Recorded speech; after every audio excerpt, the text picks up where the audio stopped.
Chaque jour, Charles et Carole vous présentent la leçon de l'école du sabbat.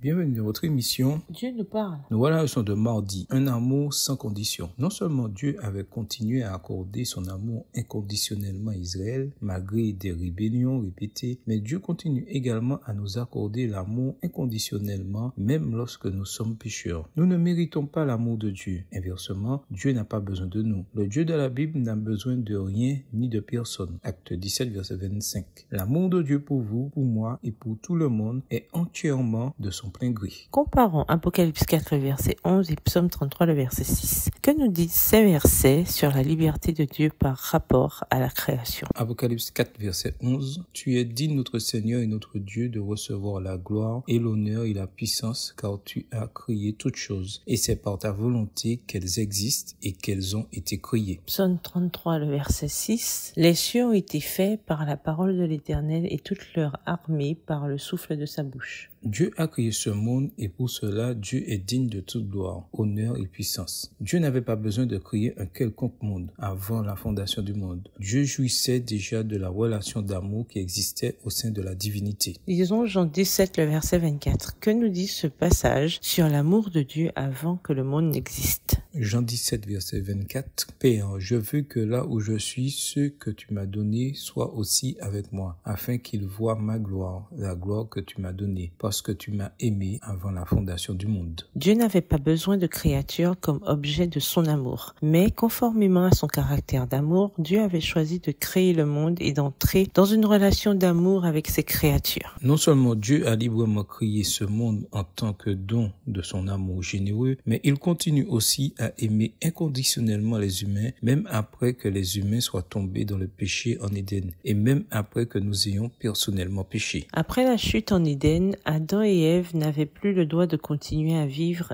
et à être objet de l'amour de Dieu. Mais Dieu, qui soutient toutes choses par sa parole puissante, Hébreux 1, le verset 3, dans son grand amour, sa miséricorde et sa grâce, avait soutenu leur vie et avait rendu possible le fait de réconcilier l'humanité avec lui dans l'amour. Et cette réconciliation nous inclut aussi. Qu'est-ce que le fait que Dieu continue d'aimer ce monde malgré la chute et le péché nous dit sur son amour et son caractère? Comment cette vérité devrait-elle nous amener à l'aimer en retour? Au revoir. Et à demain si Dieu veut.